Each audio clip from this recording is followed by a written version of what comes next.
Hey guys, welcome to the first video of the Pump Autococker tech videos. Today we're just doing the video on how to improve your pump stroke on your pump autocockers. So I'm just going to go through real quick the three aspects. There's really only three factors in the equation as far as improving your pump stroke or why your pump stroke would be screwed up or it's not as smooth as it should be. There's really three factors, three things that can really affect it, and we're going to get to that right now. Okay, so the first main and obvious factor as far as the pump stroke goes is obviously your pump kit. It doesn't really, a lot of pump kits really pump exactly the same. The only difference is really the feeling of the pump handle, and the CCM pump handles are great. I really like them. They're not real long, they're not like out to here, and they're not real bulky either. They're just real small little pump handles. I sometimes like to slap the pump handle. I don't really keep my hand on it the whole time. I don't like gripping it up under like that. I just kind of like keeping my front finger on here and just pumping it like that.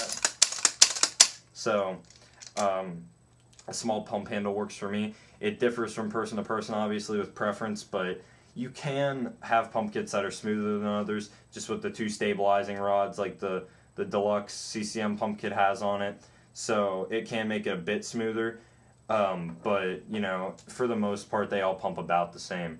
But if really you're going for ultimate comfort, ultimate smoothness, ultimate feel, go with the CCM kits or the White Wolf Airosmith or whatever, the mini kit for those are really nice too, very similar to the CCMs. So yeah, that's pretty much it for the as far as talking about pump kits.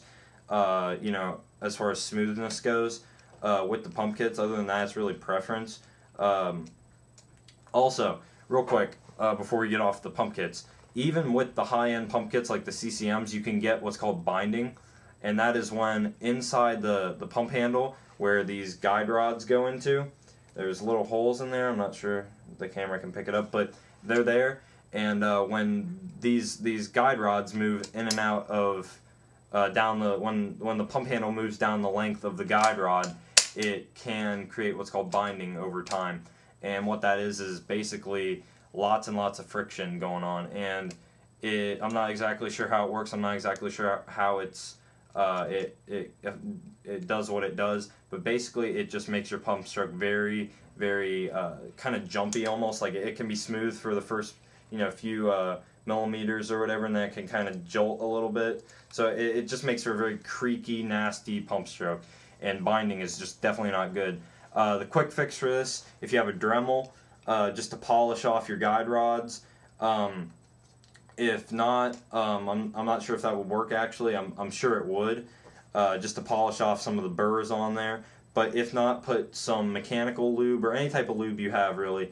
I'm sure even like WD-40 would kind of work on this, and you just slap it on there and clean off any excess and just go to work on it, and it'll work its way in. The lube will work its way around, and it'll make the pump stroke a lot smoother, prevent binding. You can, like I said, you can use your WD-40 if you have nothing else. Mechanical paintball gun lube like for like Tipmans and all other like spiders and stuff like that. You can use that. You can use hater sauce, marmalade, even like sleek or dye lube. You can use that. That's probably actually going to be even better because it's going to last longer because it's that silicone lube. It doesn't wear. It doesn't wear off over time because it's silicone. So that's pretty much it for the pump kit, and as far as what you can do to make it smoother in your pump stroke. So yeah, we're going to move on to the bolt now. Okay, so now we're going to talk about the bolt.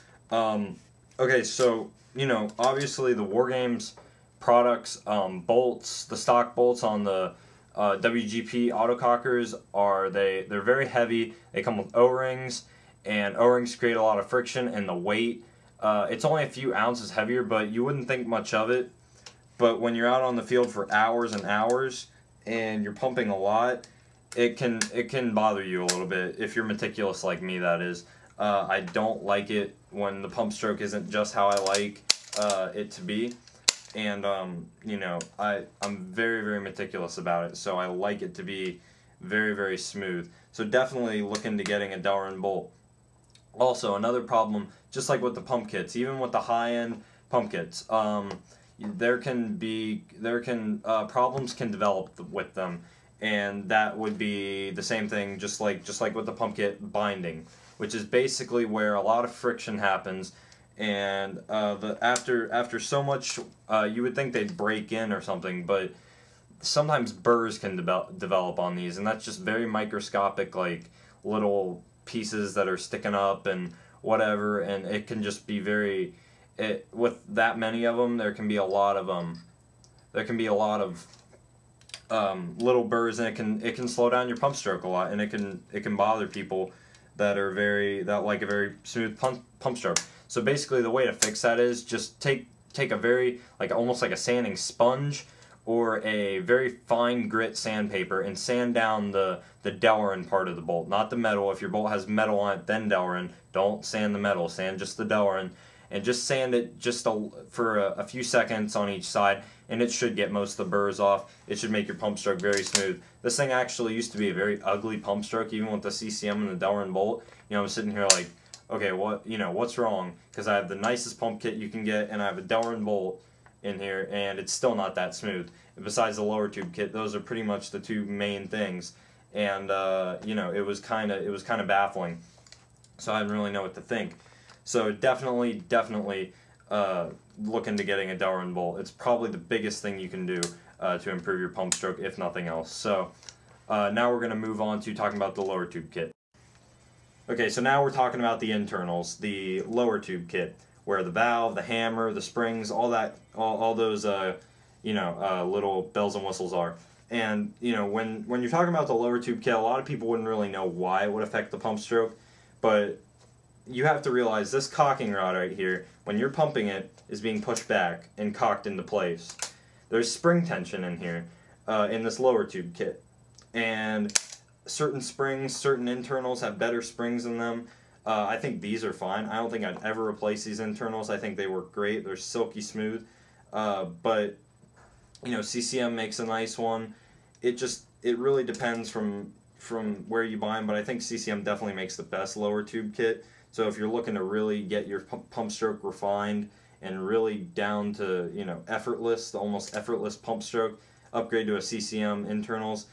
Again, I'm not really sure what's in here, just the stock System X ones, but they seem absolutely effortless to pump. It doesn't take a whole lot of effort, so I don't think I'd ever change these out. But so yeah, that's pretty much the show today.